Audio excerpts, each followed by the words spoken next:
The night Elena stood dripping in Adam's doorway, half soaked from the storm and holding a duffel bag like a refugee from her own life, he realized that some apologies arrive too late to matter, and some arrivals change everything whether you're ready or not. Adam Carver was 41 years old, a restoration carpenter who spent most of his days making old houses remember what they used to be. He had been divorced for 3 years from a woman named Claire, who had loved the idea of stability right up until stability started looking too much like ordinary life. Since then, he had kept himself occupied with work, a few close friends, and a dog named Copper who had better judgment about people than most humans Adam knew. He was not actively looking for complications, which made it particularly inconvenient when one showed up on his porch at 9:30 on a Tuesday night wearing a soaked jacket and his ex-wife's face in her eyes. Elena Mitchell had been Claire's best friend since college. Adam had known her for nearly 12 years, watched her get engaged twice and walk away both times, and had always thought of her as the sharper, quieter version of his ex-wife. She was 38, worked as a freelance editor, and had the kind of dry humor that made you realize the joke 3 seconds after she'd already moved on. He had not seen her since the divorce. Claire had taken the friends in the split the same way she had taken the coffee maker. "Adam," Elena said, rain dripping from her hair onto his doormat. "I know this is..." She stopped, looked down at the duffel bag, then back up at him. "She doesn't deserve you." She never did.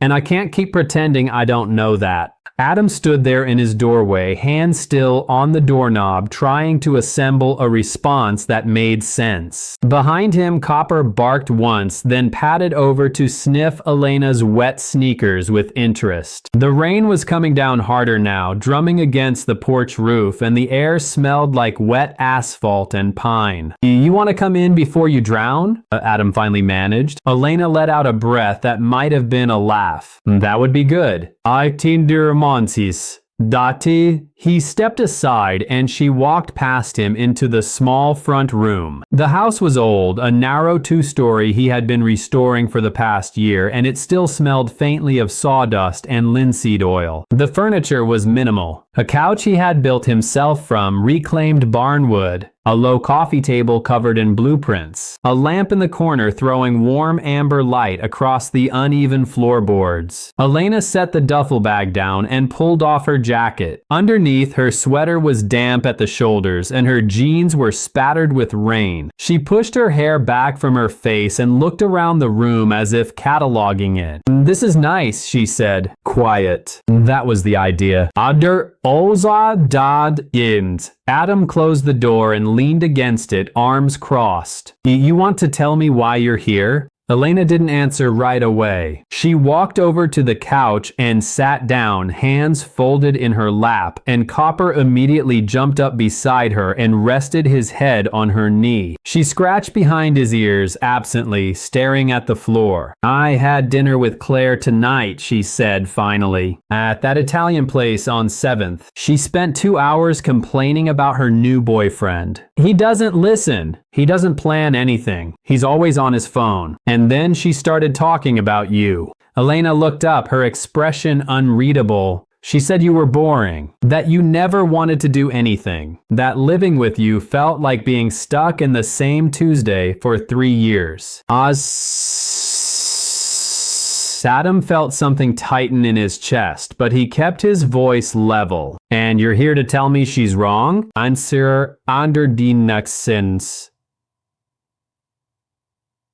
"I'm here because I told her she was full of it," Elena said. "I told her that you were the most decent person she'd ever been with, and that she threw it away because she couldn't sit still long enough to appreciate it. And then she told me I was jealous." She paused, and I realized she was right. "Anden Samrinam." The words hung there between them, too heavy to ignore and too honest to laugh off. Adam pushed off the door and walked over to the coffee table, picking up a mug that had gone cold hours ago. He didn't know what to do with his hands. "Elena," he started. "I know," she said quickly. "I know this is insane. I know I shouldn't be here. But I've been thinking about it for 3 years, and tonight She stopped, shook her head. "I couldn't go home and pretend I was fine." Adam set the mug down and looked at her. She was still sitting there with Copper's head on her knee, her shoulders tense, her eyes fixed on him like she was waiting for him to tell her to leave. But he didn't. Because the truth was, he had thought about Elena too. Not in any way he would have admitted out loud, but in the quiet moments when he was sanding a doorframe or walking Copper at dusk, he had thought about the way she used to sit at his kitchen table during those long Sunday dinners, the way she noticed things other people missed, the way she never treated his quietness like a flaw. "You want coffee?" he asked. Elena blinked. "What?" "Coffee. I just made a pot. D." He gestured toward the kitchen. You look like you could use something warm." She stared at him for a moment, then nodded slowly. "Yeah, okay." Adam walked into the kitchen, a narrow galley space with open shelves and a window that looked out onto the side yard. The coffee pot was still half full, sitting on the counter next to a chipped mug and a stack of invoices he had been ignoring. He poured 2 cups, added milk to hers the way he remembered she liked it, and carried them back into the front room. Elena took the mug from him, her fingers brushing his for just a second. "You remembered," she said quietly. "Hard to forget when someone drinks coffee like it's dessert," Adam replied, sitting down in the chair across from her. She smiled, a small, real smile that softened her whole face. Claire used to say that too. Claire said a lot of things. "Yeah." Elena took a sip, then set the mug down on the coffee table. Most of them were wrong. Adam leaned back in his chair, studying her. "Why tonight? Why now?" Elena was quiet for a long moment, her hands wrapped around the warm mug. "Because I'm tired of being careful," she said finally. "I've spent my whole life being the reasonable one, the one who doesn't make a scene, the one who stays out of the way. And tonight, sitting there listening to her tear you apart, I realized I didn't want to be that person anymore." She looked up at him. "I wanted to be the person who shows up." Adam felt something shift in his chest, a tightness loosening that he hadn't realized was there. "You're here," he said simply. "I'm here," Elena echoed. The rain outside was starting to ease, tapping softer against the windows now, and the house felt smaller in the quiet that followed. Copper had fallen asleep on the couch, his breathing slow and even, and the lamp in the corner cast long shadows across the room. "Stay," Adam said. Elena's eyes widened slightly. "What?" "Stay tonight." "It's late. The roads are a mess. I've got a guest room upstairs. It's not fancy, but it's dry." She hesitated, her fingers tightening around the mug. "Adam, I didn't come here to—" "I know," he said. "But you're here now, and I'm not sending you back out into that." Elena studied him for a long moment, searching his face for something. Then she nodded. "Okay, thank you." Adam stood and picked up his mug. I'll get you some towels." He went upstairs, pulled clean towels from the linen closet, and set them on the guest bed along with an old sweatshirt Elena could sleep in. When he came back down, she was standing by the window, looking out at the rain-soaked street. She had taken off her wet sneakers, and her socked feet looked small against the old floorboards. "Towels are upstairs," Adam said. "Second door on the right?" Elena turned, nodded, and picked up her duffel bag. But before she headed up the stairs, she stopped and looked back at him. "Adam? Yeah? Thank you for not asking me to explain more than I already have." He shrugged. "Sometimes people just need a place to land. Macht."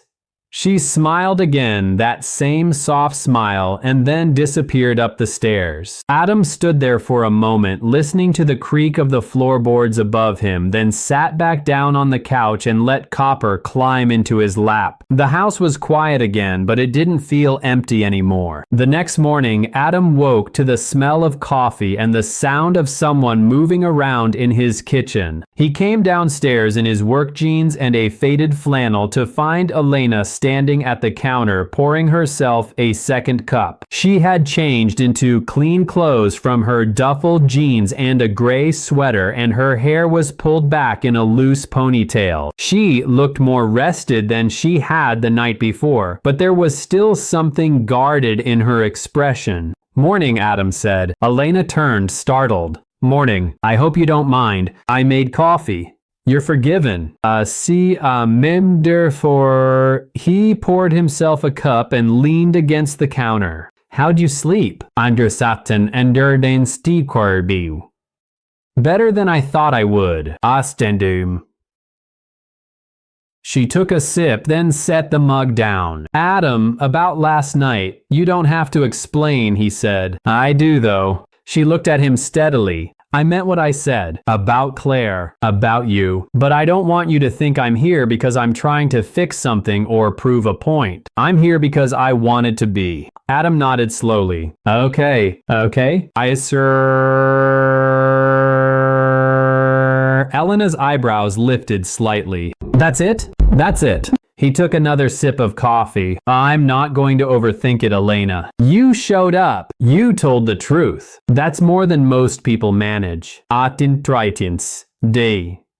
She stared at him for a moment, then let out a breath she seemed to have been holding for a long time. "You really are as decent as I thought you were." "Don't spread that around," Adam said. "It'll ruin my reputation." Elena laughed, and the sound filled the small kitchen in a way that made Adam realize how quiet his mornings had been for the past 3 years. They spent the rest of the morning together, easy and unhurried. Elena sat at the kitchen table while Adam made eggs and toast, and they talked about work, about Copper's habit of stealing socks, about the house Adam was restoring. It felt natural in a way Adam hadn't expected, like they had been doing this for years instead of hours. Around noon, Elena's phone buzzed on the counter. She glanced at the screen, and her expression tightened. "Claire?" Adam asked. Elena nodded.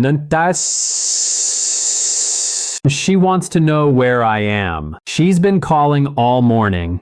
"You going to tell her?" Elena looked at him, then back at the phone. "Not yet." Adam understood. He didn't push.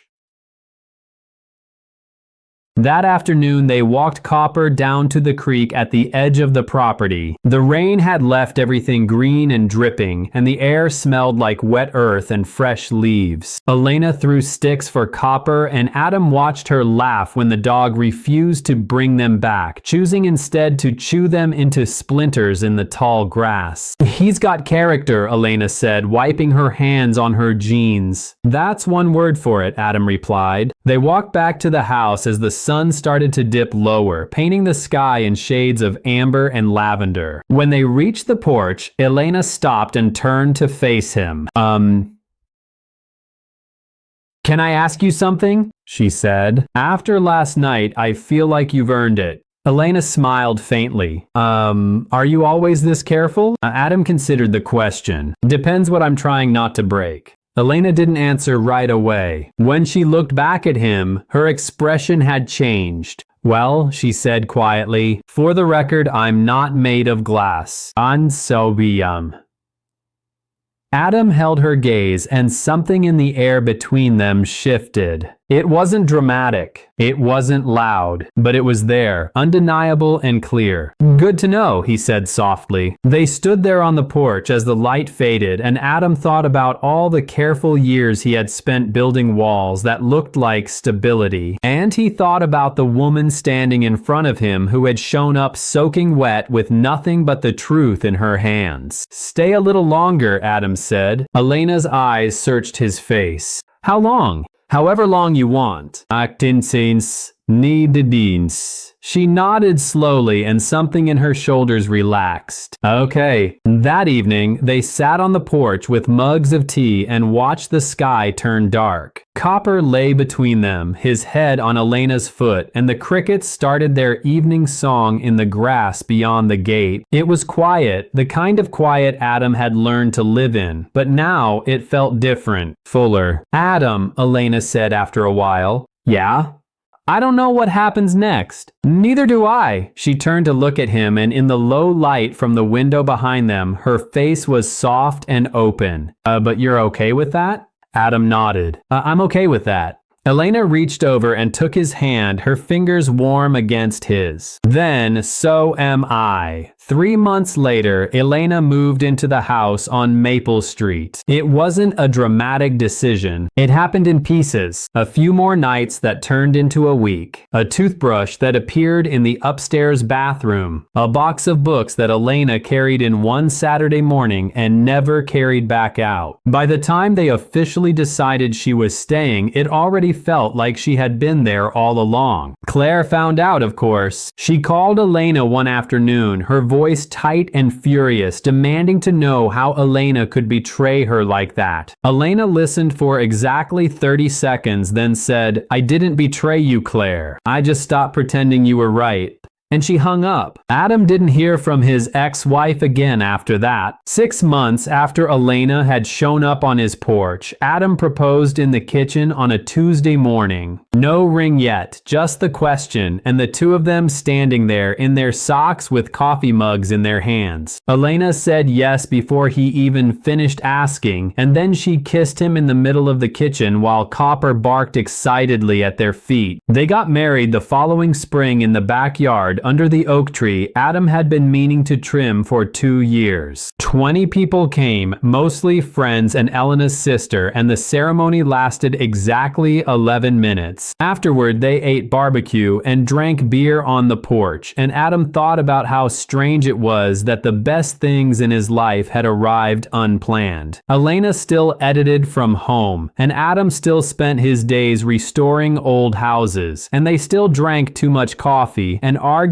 about whether copper was allowed on the furniture. But now when Adam came home in the evenings, the house wasn't quiet anymore. It was full of Elena's laughter, her books stacked on every surface, her voice calling from upstairs, asking if he wanted pasta or takeout for dinner. And Adam realized that careful had just been fear with better manners, and that the thing he had been most afraid of breaking was the part of himself that had forgotten how to want something real. What would you have done if someone you'd known for years showed up at your door and told you the truth you'd been avoiding? And have you ever been the person who had to choose between staying safe and showing up? Tell me your story in the comments. If you like this one, leave a like, subscribe, and I'll see you in the next video.